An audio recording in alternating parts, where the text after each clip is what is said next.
I'm Dr. John, and this is your Maintenance Minute. Today we're going to just touch base on overall equipment effectiveness. It's another type of reliability metric.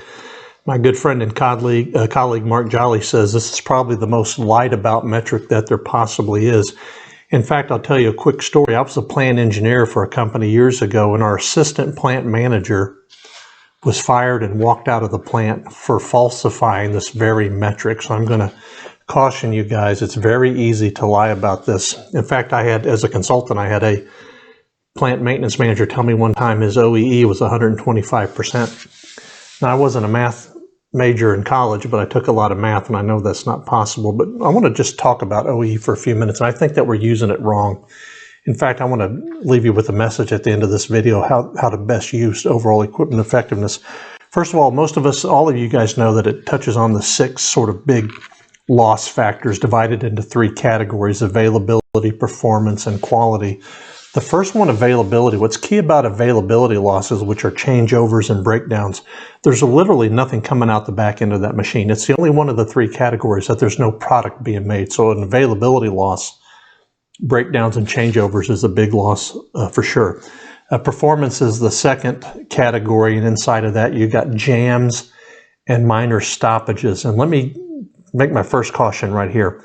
When you're actually getting into OEE and calculating OEE or trying to figure out how you can use it, we have to decide as a sort of a team, what is the difference between a minor stoppage, which is one of the performance losses, versus breakdowns, which is up in availability. What is the difference between a breakdown and a minor stoppage? And I've got to tell you, it sounds minor basically and not very important, but I can assure you, if you're using OEE, you need to have a definition for these 2 things, because you don't know which bucket to put it in. And depending on where it goes, either on availability or performance, that tells you what you're going to do about it. The third category in OEE calculations, and the last 2 sort of big losses, is in quality. And this is yield loss. So you're starting up and you're running a lot of product. I actually have a client that when they start up on the new product, they run, and this again sounds like a made up number, they run out 7 miles of product before the very first quality piece comes out. Now 7 miles, I don't know about you, but I couldn't be in business very long if that was my process. So in quality, we've got yield losses, and then we just have flat out scrap things that we made incorrectly.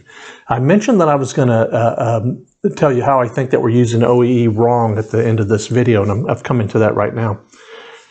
I don't suggest that you measure OEE for an entire plant, and I don't suggest that you measure OEE consistently on assets. I think what you want to do is measure the overall equipment effectiveness for about 2 weeks on an asset, and then do some sort of Kaizen improvement process, like a PMO or a RCM or something, or basic equipment care where you clean the equipment and kind of bring it back up to some optimal condition, and then measure OEE again for 2 weeks to show that you've made a positive impact by lessening these 6 big losses in availability, performance, and quality.